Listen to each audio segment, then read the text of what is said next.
Hello, everybody. Pat Flynn here, host of Philosophy for the People. And today, we're going to talk about Aquinas' argument from existence for the existence of God. I want to start doing more introductory episodes, somewhere between 5 to 15 minutes, to present some core philosophical idea, concept, argument, perspective. We do a lot of long-form content on this channel, often in conversation with other philosophers, and we like to get into the weeds and the details of things. It's one of my favorite things to do, of course. But I feel like we're missing something. This channel is called Philosophy for the People, of course, and not everybody is just ready or even wanting to dive right into the tall metaphysical grass. So I want to produce more content that is introductory, that's meant to just get the conversation started, meant to get the gears turning, if you will, across the great history of philosophical thought, the great history of philosophical ideas. And today we're going to take a look at Aquinas' argument from existence. If you're new to this channel, you will quickly find out that I'm quite a fan of St. Thomas Aquinas and Thomistic philosophy as a whole. Why? Because I think that Thomistic philosophy is sort of the peak or the acme of classical philosophy. It's just such a beautiful philosophical system for many reasons. And maybe you will begin to see some of those reasons yourself as we articulate Aquinas' argument from existence. Because to understand this argument, you have to understand certain essential components of his metaphysical system and worldview. So what we're going to do is we're going to take inspiration here from somebody very erudite and handsome.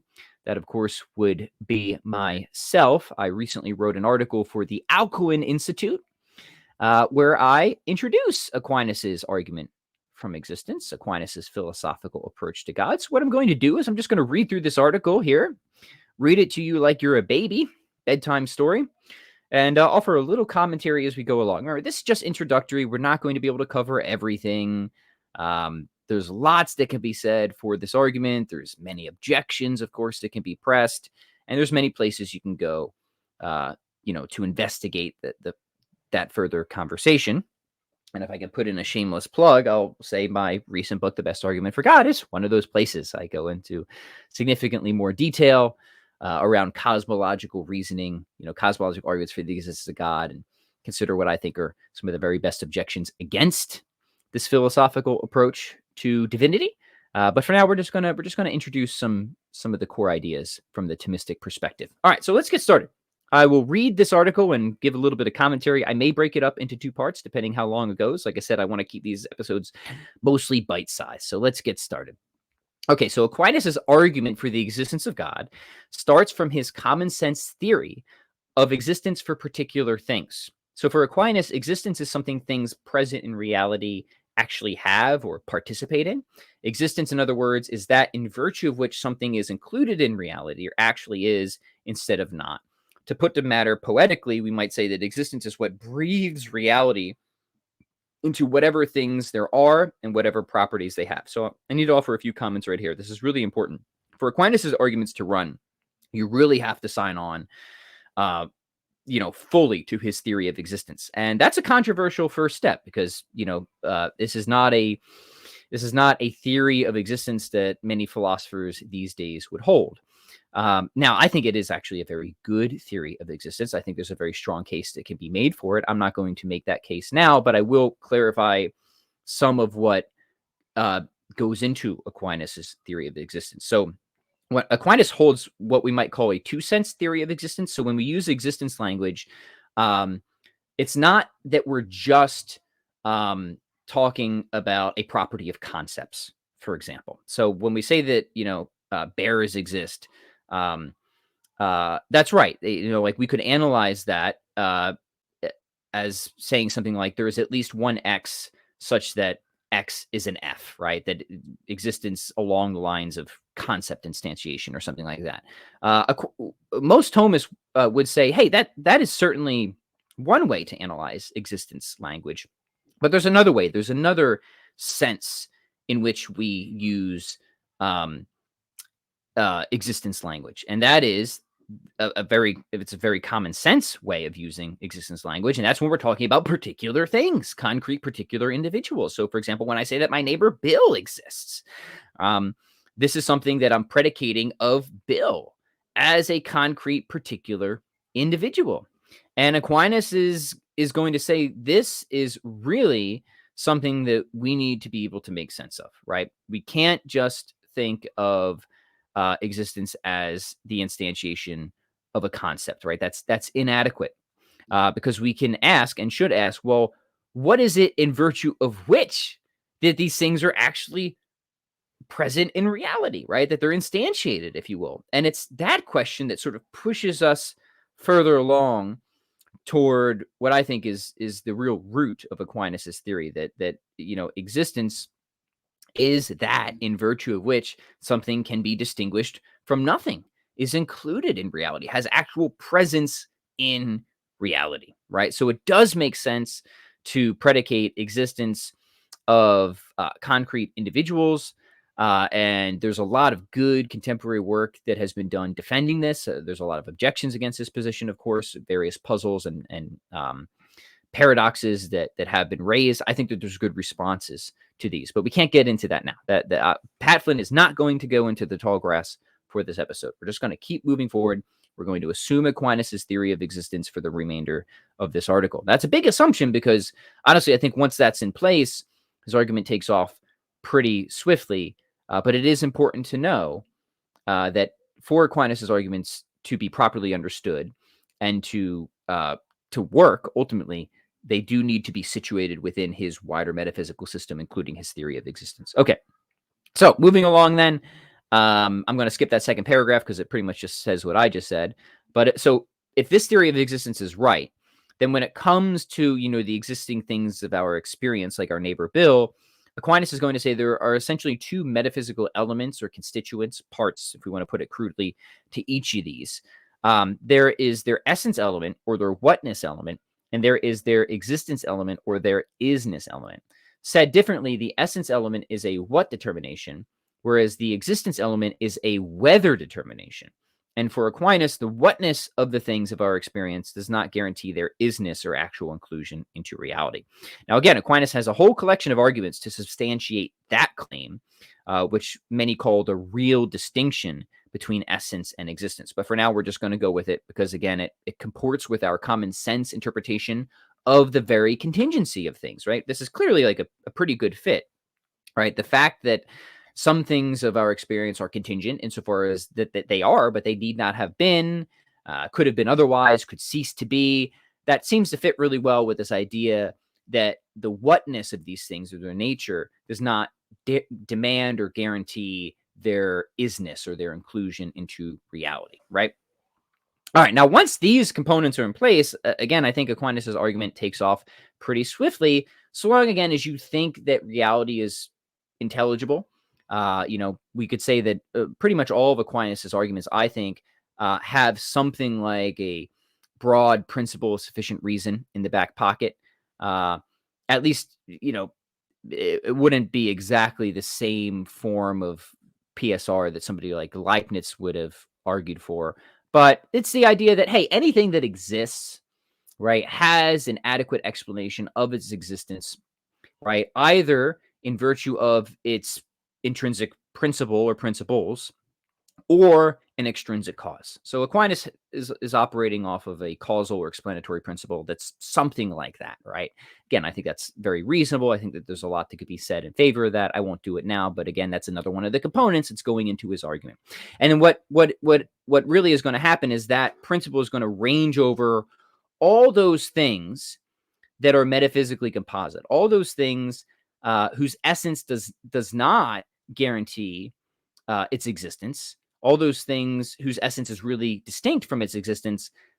The causal principle is going to range over all those things and say we have to explain all those things by something that is not like any of those things, that is not metaphysically composite. So this is where Aquinas is going to say, look, to ultimately explain why there is anything contingent, we have to get to something whose essence just is its existence, a being of pure existence, as it were, or existence alone, as Aquinas sometimes puts it. And this Aquinas calls God ipsum esse subsistens, or self-subsisting existence. So think about this with me for a minute, because I think this is pretty cool, and it's also like it's not that complicated, I think, at its root. Because Aquinas is really saying this, like there's a whole bunch of stuff in the world that, given its nature, it doesn't have to be here, right? So it seems to be very sensible to ask, well, why is it here, right? Why is there anything of the sort contingent to begin with? And Aquinas says, well, if we're going to ultimately make sense of that, we have to get back to something that exists of its own accord, right? Not something that caused itself to exist. That's incoherent, right? But something that exists through itself, or has a nature such that it could not exist. Now, what could that thing be? There has to be a relevant difference here, right? We're looking for a relevant difference. And Aquinas says, well, the only contender, so far as I can see, would be something whose essence just is its existence, a being that just is to be, whose nature is just to be as such, right? And that, Aquinas is going to say, that is what has to be at the end of our explanatory hunt, because only a thing of like that could explain all the metaphysically composite contingent stuff, while also being able to explain itself. If we could understand its nature, if we could grasp the nature of that thing, we would be able to see why it exists and why it exists necessarily, right? We can't do that, of course, but what Aquinas is saying is that this thing is a sort of necessary causal condition for all the contingent stuff, right? So um, we can argue that that thing is actual, that it must exist as a necessary condition for all the contingent stuff. But of course, it's not something that we can actively grasp the essence of, right? So that is what Aquinas is up to from his theory of existence, his argument from existence for the existence of God. Now, there's another step to it, and that is, of course, to um, vindicate the claim that that thing actually is God. Why think that a being of pure existence is God? And Aquinas here has extensive argumentation detailing the divine attributes. He thinks that once you get to a being that is pure existence, you also get to a being that is pure actuality. He thinks these notions are convertible. And once you run a conceptual analysis on this entity, all the sort of traditional classical theistic divine attributes tumble out. So I have a quick sketch in the article. Let me just run through this very quickly, because like I said, I want to keep this episode no longer than 15 minutes. So the idea is this, right? So since this being would just be pure existence, it would necessarily be simple. So it's not composed of any parts, physical or metaphysical, and it's self-subsistent. So it exists in virtue of what it is, and it cannot not exist. So Aquinas thinks that once you understand those implications, you can draw out other divine attributes, including its utter uniqueness, that this being is uniquely unique, that its nature prevents it from being multiply instantiated. Since to have another instance of this thing, you'd have to introduce some differentiating factor, which would introduce compositeness into this being. So it would no longer be a being of pure existence whose nature is simple or self-subsistent. All right, so that's one thing that Aquinas argues we can get at through a conceptual analysis. We can get at a uniquely unique entity, something that is not just unique in fact, but unique in principle. Aquinas also argues for its primacy. So since he says, look, in the order of existential causality, everything else that exists causally depends on this thing for its existence. This thing sort of stands at the root or the basement of reality. And from there, Aquinas will draw its omnipotence, right? Since like anything that is inherently producible is only brought into existence because this thing actually produces it. So it's important to note for Aquinas, his theory of omnipotence doesn't mean that God can like do anything, like swim in a lake of cheese. Omnipotence for Aquinas relates to production, that God can produce anything that is inherently producible. So he's got a more restricted form of omnipotence. And I think that's a good thing, because it helps to skirt around various paradoxes that are sometimes brought against the idea of an omnipotent being. Omniscience, again, is trickier to get at, because we got to think through Aquinas's wider worldview system. Aquinas is an essentialist. He also holds to other principles like the principle of proportionate causality, and he thinks that it's somewhere in those mix of commitments that we can deduce God's omniscience. So let me just give a brief sketch, because this one is a bit trickier, but I think I can get the general idea across. So Aquinas thinks that, yeah, we live in a world where there are real forms or patterns of being. Like I said, Aquinas is an essentialist, right? And given a principle of proportionate causality, that whatever is in an effect must somehow be contained in the total cause or collection of causes, either formally, virtually, or eminently, Aquinas maintains that these patterns or forms must ultimately trace back to the fundamental cause somehow in some way. But he's also going to argue they can't be contained in the fundamental cause materially, since God himself is immaterial based on prior deductions. All material things are composed, for one thing, and God is simple. So they can't be contained in God in a material way. So Aquinas maintains they must be contained in God in what we might call an intentional way. That is, in the mind of God as possibilities of being, right? So God not only knows all possibilities of being by knowing himself as pure existence and all the ways that things can kind of participate in existence, if you will. In cliche form, classical theists sometimes say that God knows all things by knowing one thing himself. But the really important part of God's omniscience from Aquinas's understanding of God and God's relationship with the world is that God knows all actualities of being, not by like some infallible scan of reality, but by causing them to be, right? God's knowledge of the created world is executive. He doesn't know things because he watches them. He knows them because he makes them, and he knows himself perfectly in the extent of his causal power. So that's kind of how Aquinas gets at omniscience. Again, a lot more that could be said, but this is just meant to be a brief introductory sketch. Perfect goodness. Again, you're going to need some of Aquinas's wider background metaphysical system to really appreciate this, but he holds to, of course, the transcendentals. So he thinks that being and goodness are actually convertible. So for Aquinas, goodness just is being under the aspect of perfection or desirability, whereas evil is always some lack in a being that should otherwise be there when considering the perfection of some creature. So stock example, think blindness or a hole in a sock or something. It's a hole in being where being should otherwise be. This is known as the privation theory of evil. Again, a lot that could be said for that and against that, but for the purposes of this short presentation, we just have to assume it. So if that's in place, Aquinas is going to be able to give you a quick case that, hey, anything that's pure existence or pure actuality would be a being of pure and perfect goodness. That is not to say, importantly, that God is good in a way that a human moral agent is good. We, for Aquinas, are regulated by the natural law, and a lot of really sort of our moral life is regulated by our nature. By what perfects us as human beings. God is the sort of necessary condition for the natural law. So he himself is not regulated by that. So it would be a mistake to think that for Aquinas, the thinking that God is perfectly good, he's just like some super awesome gentleman or something like that. No, it's just saying, well, whatever else God is, he is the most perfect thing of that sort, right? That doesn't mean that we can't have any moral expectations of God, but it would be wrong to think that God is a moral agent like we are moral agents, right?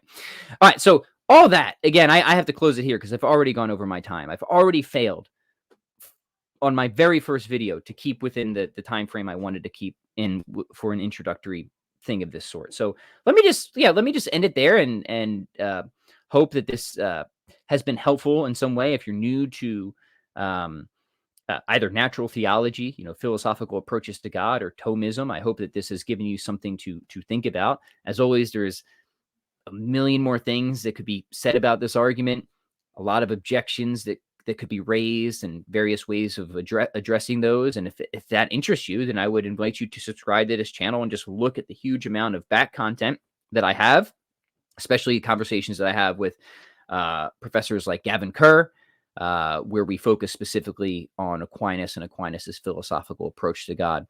But otherwise, I'd love to hear from you. I'd love to hear what ideas you would like to hear explored on this channel. Help me out. Help me to figure out what I should do my next video on. My next short-ish, 5 to 15-minute video like this, introducing some philosophical idea. Of course, let me know what you thought of this one as well. And, let me know what you want in terms of presentation. I don't have a production studio or anything like that, but uh, I don't know. What do you like to look at for videos like this? Is this probably not this, right? I don't know. Maybe some visuals of some other sort. I'm open to suggestions. I appreciate you guys. I appreciate what you do to support this channel. If you're new here and you made it to the end, thank you for your time. Please consider subscribing. I think we have a lot of fun here.